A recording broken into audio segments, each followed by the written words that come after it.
This is your daily briefing, and you are most welcome to it. I have here the printed off, ranting and raving, the latest emission from the Tottenham Hotspur Supporters Trust. And before we get into it and start going through the points and I give you my interpretation and my spin and all that business, I wanted to kind of preface my remarks with what I thought a supporters trust was. Now, I could be hugely wrong, but my idea was that a supporters trust was supposed to be a conduit to make life easier for everybody involved, for the client reference numbers and for the club themselves. So you've got people trying to watch football matches, attend football matches, go to games, participate in other community events involving the club and what have you, merchandise, food, travel. You can imagine the minutiae of detail that clogs up what should be a simple process of bleep, there you go, and then find your seat. So all of the questions that a normal business would receive, letters in green ink, caps lock emails, and people moaning, oh, I left my bag there, have you got a lost property? You can't imagine, but you can try and imagine the scale of the sort of niggles that are involved with people doing something as straightforward as going to a football match. Are there going to be coaches laid on? Is there a chance of a discount for people who've travelled a long distance? Are you going to change your pie supplier? I could sit here and list stuff all day. So the idea in my mind is that you would have a board, a supporters trust, an organisation, a loose affiliation of fans who wanted to do their best for the supporters and maintain a cheery enough relationship with the organisation, the football club, in order that they could kind of get to the bottom of things and kind of keep everybody happy. It's a pretty invidious position because you're putting yourself right in the line of fire. I asked about lost property 6 weeks ago and I've still not, and you can just imagine what an absolute menace the job would be and all the bits that would be entailed. So from that point of view, in principle, and this is the crucial thing because we'll then talk about the execution. In principle, I would commend anybody who would step forward to do this because you really are putting your head above the parapet.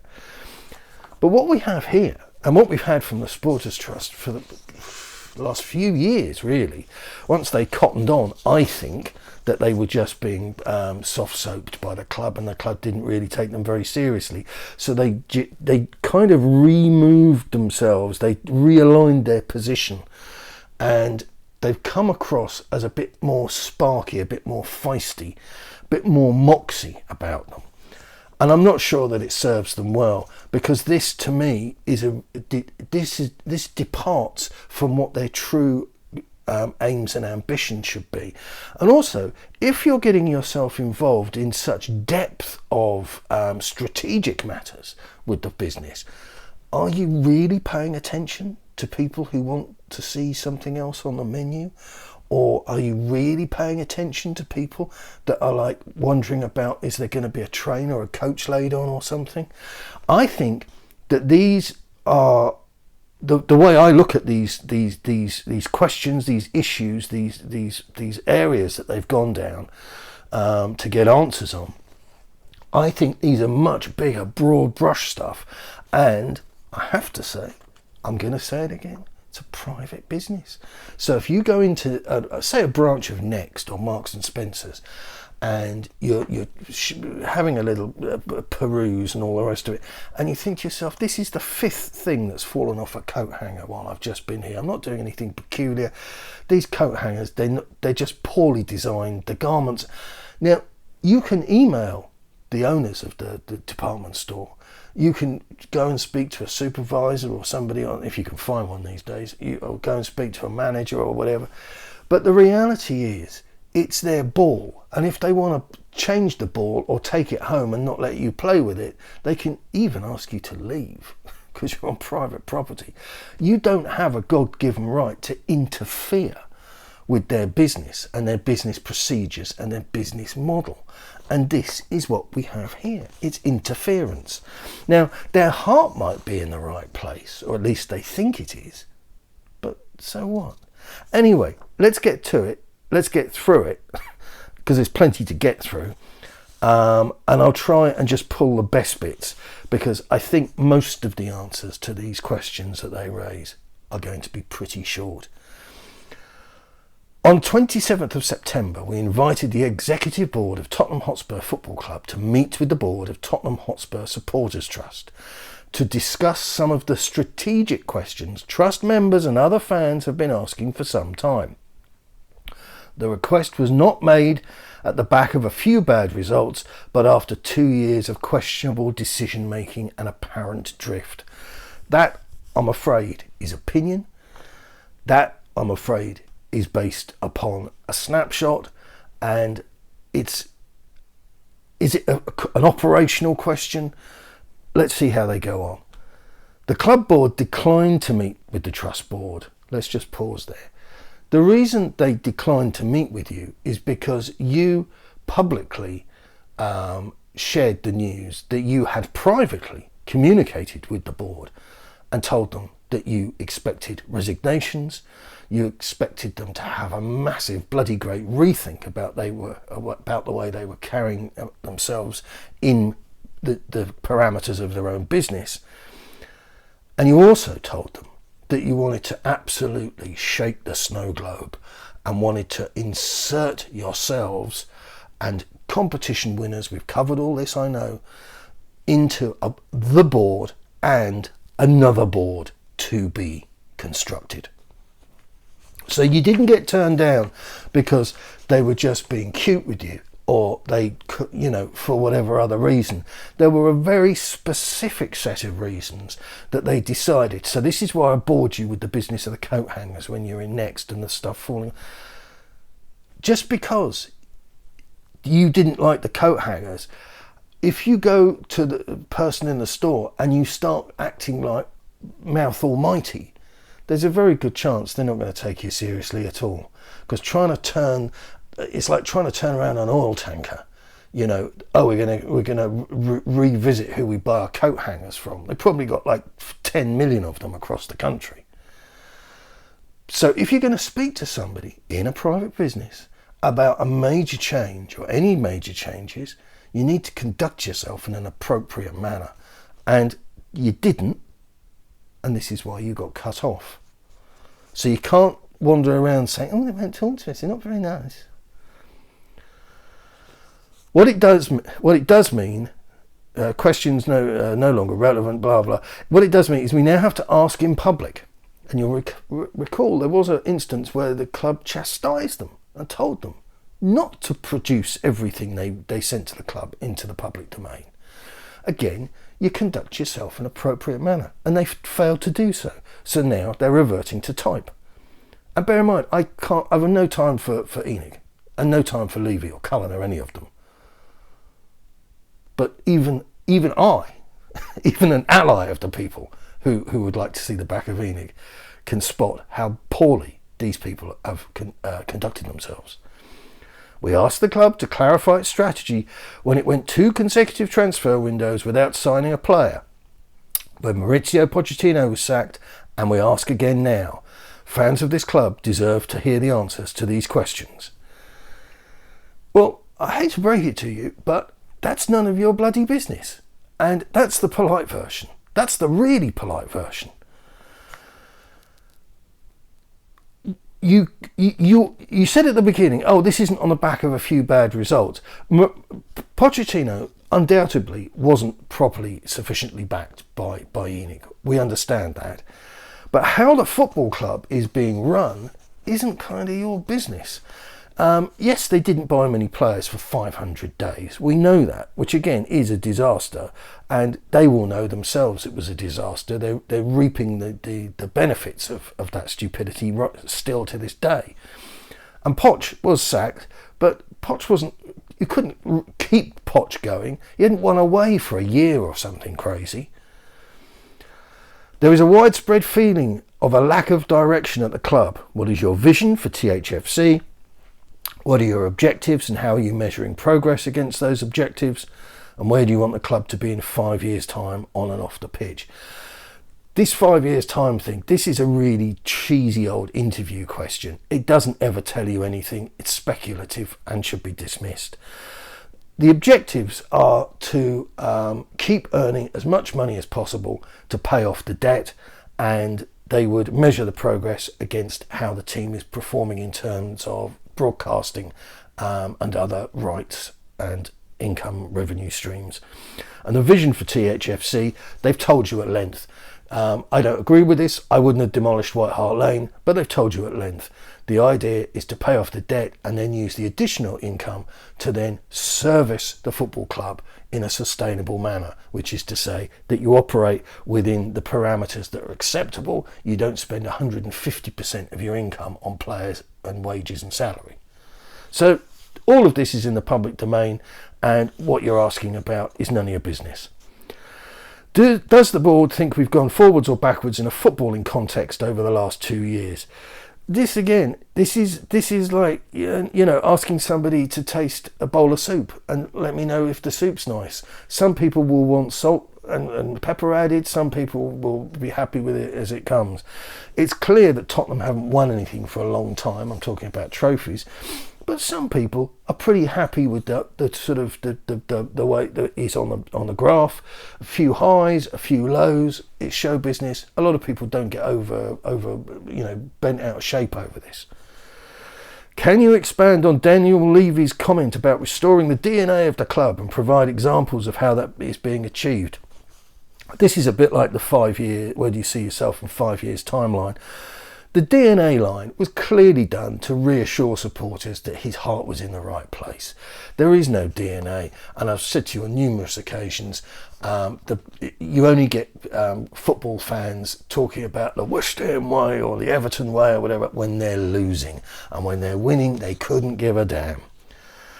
You have said your focus has always been on achieving success on the pitch. Do you think that one trophy in 20 years is an acceptable outcome? This is another dreadful question. Of course it's not an acceptable outcome, but to ask them the questions in this vein just show that you're not taking your the relationship that you might aspire to have with the board very seriously at all. Are you aware that there is a widely held perception that football is not the priority at THFC? What would you say to Spurs supporters who feel that way? Well, they'd probably say get out of the way and let the ones in that want to spend up, buying NFL helmets and stickers and artisan pizza bakes or whatever. The offer, the direction of travel that ENIC have spelt out at some great length was always going to marginalise some people. Personally, I've got zero interest in Guns N' Roses. I mean, sure, 20 years ago, saw them live, blah, blah, blah. But I'm really focused on the football, and everything else bores me senseless. So women's football, netball, whatever it is you're going to come up with, it doesn't warm the cockles of my heart. And as for the NFL thing, please, I've never watched an entire game. It bores me out into outer space. So for people like me, you're never going to reach me. But hopefully the blow can be softened by the business model, which is been to explain to you at significant length. And bear in mind, I'm somebody who doesn't agree with it, somebody who believes it to be flawed. But you can't talk to somebody that you're trying to have a relationship with, a meaningful relationship, using these terms. Can you give an update on stadium naming rights? Well, I can help you there. They haven't found anybody yet. I mean, this is, could you give a clear explanation of the relationship between different parts of the business and how resources are used across them? Very easy to say, none of your bloody business. But the reality is, the club will obviously try to integrate everything as much as possible. The last thing you want is two people doing the same job. How does the club ensure, how does the club ensure that its property development arm does not act as a drain on resources and management focus? What is the club's involvement in property developments undertaken by related parties? How does the club ensure that asset disposals to related parties are undertaken at fair market value? This again is sniffing around, but frankly going through squirrel poo looking for peanuts. we all know that there is a property development arm, and we all know or many of us know what they've been buying, where and when. Given that under English law that all those companies are set up in a lawful manner, and what's it got to do with you? I'm not against it. I would prefer that for none of those development companies to have people in high positions that are involved in the Tottenham board, because that causes a drain on the focus of attention. And I'm of the opinion, and I'm not alone, but that doesn't matter, don't worry about me. I think a number of people are of the opinion that had Daniel Levy been more focused, absolutely crucially focused, if it was his only means of feeding him and his family, we wouldn't have seen 500 days without any transfer activity, and we would have seen Pochettino backed. As it was clearly that the stadium was rolling out of control. So what you might, here's a question for you. There's always people out there think, oh, he's just sitting here moaning, throwing stones. A better question might have been, you're involved in lots of other businesses and what have you that are operating kind of in tandem with the stadium and a redevelopment of that. Do you think there was any loss of focus and loss of concentration? And do you think that maybe that would have a monetary value?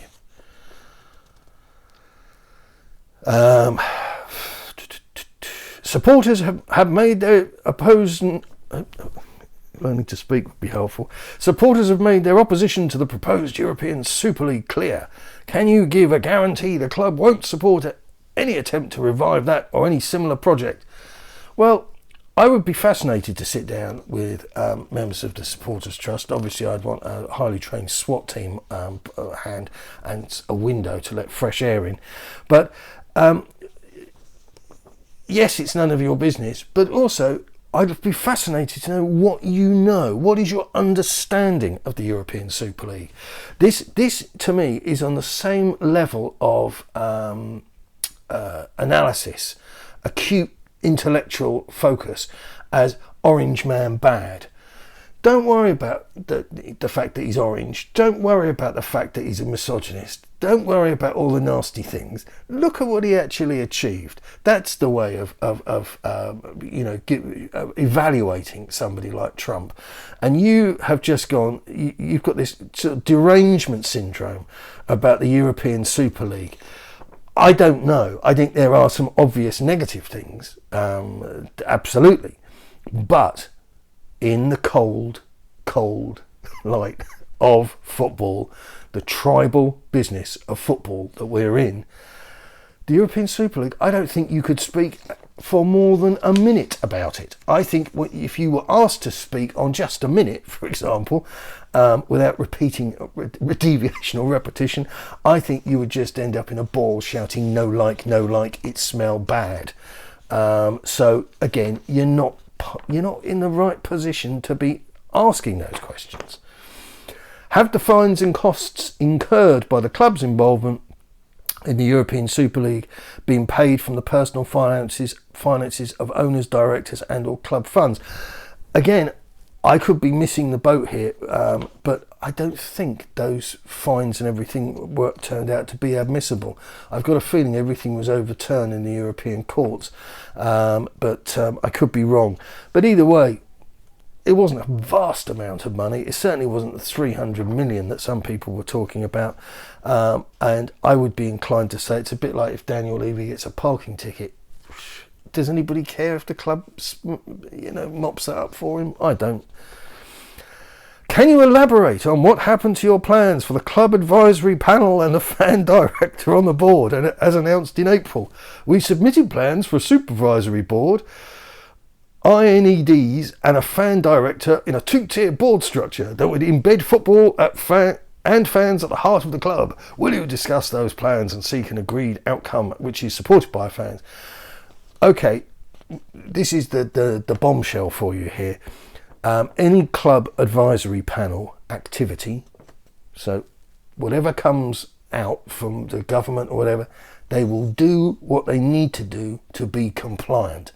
And what they do not need, absolutely do not need, is you inventing, which is what you've done, a whole lot of fantasy constructions of supervisory boards, INEDs, and two-tier. But that's all your business.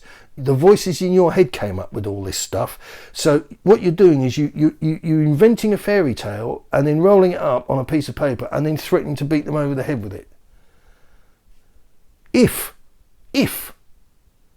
because it was in the news every day and Boris Johnson said that he would change the law to prevent it from happening, and the club advisory panel deal was mentioned. If that comes to pass, I'm sure that ENIC will act respectfully and lawfully. So they don't need to be held to task by people like you, who incidentally, you're nobody. I didn't vote for you. You might have, I don't know, tens of thousands of people, but who voted for you? How many Tottenham fans do you think there are on this planet? You're not a big noise. You're not a big voice. You're a bunch of noisy bureaucrats, but you're not a big voice. We also asked the board to examine creating a share ownership structure that could broaden ownership of the club, potentially provide an injection of cash. Can you update on how this is progressing? Yes, we can. It isn't. Honestly, this is Marxism. Absolute unchecked Marxism. It was our intention to provide... Do you know, the longer I read this, the more I want to do a Benny Hill voice, and that's not going to help anybody. It was our intention to provide the club's board with an opportunity to explain its short, medium and long-term plans for THFC and to furnish the fan base with sufficient information to make an educated assessment of the current situation and the direction of travel at Tottenham Hotspur. We'd hope that information will be still forthcoming. Yeah, ifs and ands, pots and pans, there'd be no need for tinkers. Yeah, I was hoping to have an ice cream for my pudding today, but I've just been to the freezer and there's no ice cream in there, and we live in the middle of nowhere, and I think the ice cream is melting. I think the hopes of an ice cream are melting. Sharing strategic visions and objectives is not unusual in football, and it is commonplace in business, with several clubs, including Liverpool, Everton, Celtic and Rangers, alongside the Football Association, having published plans and reports readily available for review. Well, that's lovely. That's fantastic. Marks and Spencer's might have a thing on their website, or Harrods have a section there where they give you feedback on the feedback they got about their clothes hangers, about their coat hangers. But Next may well have decided not to get involved. So the fact that other people have done something kind of coincidentally isn't something for you to, again, put down on your little fairy tale list, roll up into a threatening thing to want to bash Daniel over the head with. It's all Benny Hill. The whole thing is Benny Hill sketch. As key stakeholders in the club, it is our view that supporters... You see, this is your view. I've got a view out that window, but you don't see me sending people stupid letters. It is our view that supporters have every right to ask these questions, to expect a level of transparency and to hold directors accountable for their decision making. Well, not really. No. I mean, you get the transparency you are given. That's how it works. And I would even suggest that if you come out with crackpot, Marxist, loony, people, all this nonsense, you're not going to get answers to any questions. I think you've shot yourselves in the foot. I think you've undermined your own argument. I think you had a door that was open to you, and you left something nasty and smelly on the doormat, and now they're not opening the door anymore. We hope the club's board takes the opportunity to address fan concerns and to share their future plans with THFC, which is just a waste of ink. I don't think normal fans talk like this. This is a point I got way over. It doesn't matter. We're in now. We're locked in. I don't think normal fans talk like this. I've never heard any fans talk like this. There probably are fans. I mean, you saw that video that they made, which I was just baffled by. It starred David Lammy and what looked to me possibly like a bloke in a dress. I don't know. I'm unworldly in these matters. All shot in artsy black and white. But beyond those people, who talks like the the way these people talk. And I'm not talking about dumbing down our relationship with the club, but I just feel that there's an edge, there's an interference and a unwelcome sort of thing about these people. So there we go. I don't think they're going to get anywhere, and the sooner they're gone, the better. Good luck. Keep it Tottenham.